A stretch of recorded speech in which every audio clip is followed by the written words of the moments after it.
የእስራኤል መምህር የነበረው ነቀድሚዎስ መጽሐፍ ቅዱስ ይናገራል። ይህ ነቀድሚዎስ እንዲህ አለ፣ መምህር ሆይ አንተ ከእግዚአብሔር ዘንድ እንደመጣ ከላይ እንደመጣው እናውቃለን። እንዳንተ ከእግዚአብሔር ዘንድ ከላይ ካልመጣ በስተቀር አንተ የምታደርጋቸው ተአምራቶች ማን ሊያደርግ ይችላል? ስለ ጌታ ኢየሱስ ክርስቶስ እንዲህ ብሎ መለሰ፣ ይቻላል አለ። ዳግመኛ መወለድ ያስፈልጋችኋል አለ። ዳግመኛ ውልደት ላይ ጌታ ኢየሱስ ክርስቶስ ለነቀድሚዎስ አስፈላጊ መልእክት አስተላልፏል። ዳግመኛ መወለድ ምን ማለት ነው?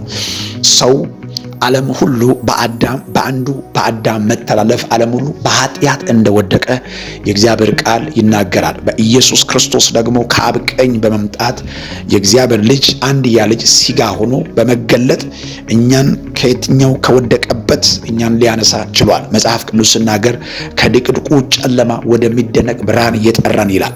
ኢየሱስ ጌታ ነው።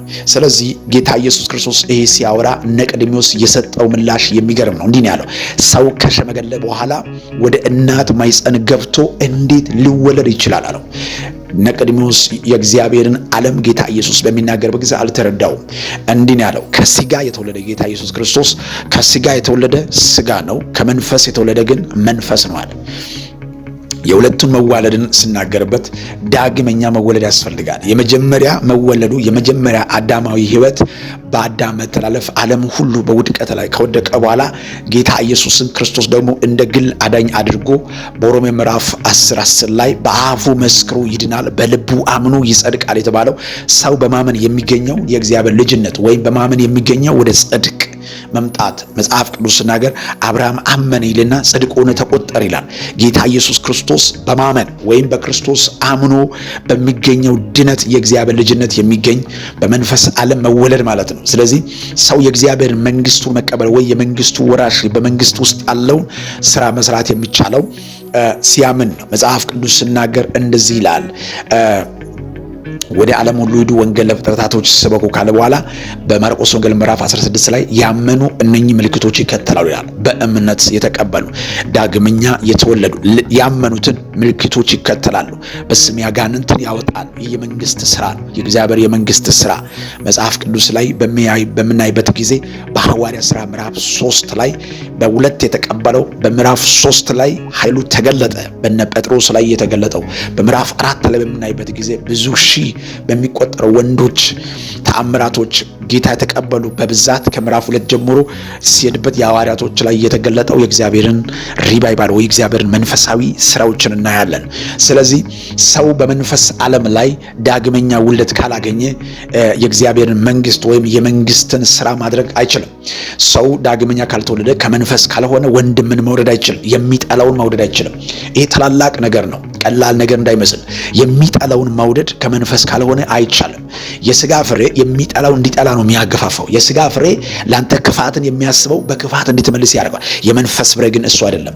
መጽሐፍ ቅዱስ ላይ በምናይበት ጊዜ ጌታ ኢየሱስ ክርስቶስ የተወጋበት ቁስሉ የተንጠባጠበ ነው ምሕረትን የጠየቀው። የዚህ መንፈስ ደግሞ የተካፈለው እስጢፋኖስ ምዕራፍ 7 ላይ እየተወገረ ያለ አባት ወይ ይሄን እንደ ኃጢአት አትቁጠርበት አለ። በመንፈስ የሆነ ሰው ለሌላ ሰው የሚኖርበት፣ በመንፈስ የሆነ ሰው ከራሱ ይልቅ ወንድምን የመውደድ፣ በመንፈስ የሆነ ሰው ወንድሜ ከኔ ይሻላል በማለት ይገለጣል። ስለዚህ መንፈሳዊ ሰው ካልሆነ በፍጥረት የእግዚአብሔር ዓለም ሊገለጥም ሊያራምድም አይችልም፣ መሰናከል ይሆናል። ይህ ነቀድሚዎስ አልተረዳም። መጽሐፍ ቅዱስ ላይ ጌታ ኢየሱስ ክርስቶስ እንዲህ አለ፣ ንፋስ ከየት ተነስቶ ወዴት እንደሚሄድ አይታወቅም፣ ከመንፈስ የተወለደ እንዲህ ነው አለ። መንፈሳዊ ሰው እጅግ በጣም በሚገርምበት ሁኔታ እግዚአብሔር በልጁ በኩል አማካኝነት ለእኛ የሰጠው የትንሣኤ መንፈስ ነው። እንዲሁ አለ መጽሐፍ ቅዱስ በቆሮንቶስ ምዕራፍ 2 ላይ ወደ ታች መንፈሳዊ ሰው ሁሉን ይመረምራል አለ። እሱ ግን በምንም አይመረመር። መንፈስ ዓለም ወዳጆቼ እጅግ ጥልቅ ነው። ስለዚህ ይሄ እግዚአብሔርን መንፈሳዊ ነገር ማግኘት የምንችለው በዮሐንስ ወንጌል ምዕራፍ 7:37 ላይ ማንም የተራበ ቢኖር ይምጣና ይብላል፣ ማንም የተጠማ ቢኖር ይምጣና ይጠጣል። ይህ በመፈለግና በመራብ የምናገኘው ጉዳይ ነው። በእግዚአብሔር ቤት ወይም በቤተ ክርስቲያን 70 ዓመት በመቆየት መንፈሳዊ ሰው መሆን አንችልም። ሃይማኖተኛ መሆን እንችላለን። በእግዚአብሔር ቤት በመቆየት ጥሩ ሃይማኖተኛ መሆን እንችላለን እንጂ ጥሩ መንፈሳዊ መሆን የምንችለው በእግዚአብሔር ታቦት ፊት ከእግዚአብሔር ጋር አብሮ በመቆየት መንፈሳዊ ሰው መሆን እንችላለን። ሃይማኖተኛና መንፈሳዊ ሰው ይለያል።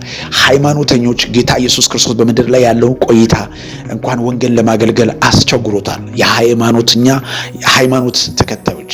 ስለዚህ መንፈሳዊ ሰው አማኝ ነው የሚሆነው። መንፈሳዊ ሰው እግዚአብሔር አምላክ በውስጡ ያስቀመጠው ተልእኮ ፈጽሞ ይሄዳል። ጌታ ኢየሱስ ክርስቶስ አስተውሎ 3 ዓመት ተኩል ስራውን ፈጽሞ ሄዶበታል። ለስጋ የሚገባው ነገር ማድረግ ብዙ ነገር ይችል ነበር። የእግዚአብሔር ኃይል በሱ ላይ በኃይል የተገለጠ ግን 3 ዓመት ተኩል ስራውን ጨርሶ ወደ አብቀኝ አድርጎታል።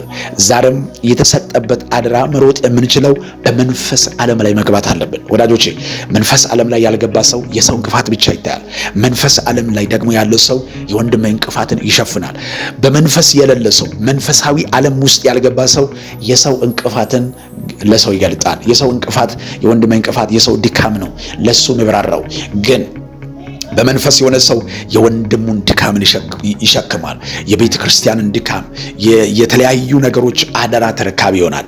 ዛሬም በእናንተ ህይወት ላይ አንድ ነገር ላውጅላችሁ። በህይወታችንና በዘመናችን ላይ እየተበላሸ ያለው ከመንፈስ ያልሆነ ነገር ሁሉ ዋጋ ያስከፍላል። እግዚአብሔር አምላክ እንዲህ ይላል በመጽሐፍ ቅዱስ በሮሜ ላይ በመንፈስ የሚሄዱ እነዛ የማ ልጆች ናቸው? የእግዚአብሔር ልጆች ናቸው ይላል። እግዚአብሔር አምላክ መንፈሳዊ ዓለምን ያብራራል። ወዳጆቼ መንፈሳዊ ዓለም መመሳሰል ሳይሆን መንፈሳዊ ዓለም የምትኖርበት ነው። ፍቅር ከውስጥ የሚመነጭ ህይወት ነው። የወደደውን ብቻ መውደድ አይደለም፣ የሚጠላውን ትወደዋል። እግዚአብሔር አምላክ የሚጠላው መውደድ የሚያስችል ጸጋ ይስጠን። አሜን ነው። ከዚህ ደቂቃ ጀምሮ መለኮታዊ የእግዚአብሔራዊ ጉብኝት በኢየሱስ ስም እግዚአብሔር አምላክ ለኛ አሳልፎ ይስጠን። ዘመናችሁ ብሩክ ይሁን። ልጸልላችሁ። እግዚአብሔር አምላክ ያብራላችሁ። እግዚአብሔር አምላክ ዕውቀት ይስጣችሁ፣ መስተዋልን ያብዛላችሁ። በኢየሱስ ስም እንዴት መሄድ እንዳለበት፣ እንዴት መቀጠል እንዳለበት፣ እንዴት የእግዚአብሔርን ዓለም ማወቅ የሚያስችል ደመና ውስጥ መግባት ይሁንላችሁ፣ ቅባት ውስጥ መግባት ይሁንላችሁ፣ ኃይል ውስጥ መግባት ይሁንላችሁ በኢየሱስ ስም አሜን። ይህ መልእክት አንድ ሰው ለ20 ሰው ለ30 ሰው ለምችሉ ሰዎች ሼር አድርጉልኝ። በጣም ነው የምወዳችሁ። ለቤቱ እንግዳና አዲስ ከሆናችሁ ቤተሰብ ሁኑልኝ። እንዲሁም ደግሞ መልእክት በኮመንት ላይ ቪዲዮ ላይ መባረካችሁ አስተያየት ኮመንት ላይ አስቀምጡልኝ። ተባርኩልኝ።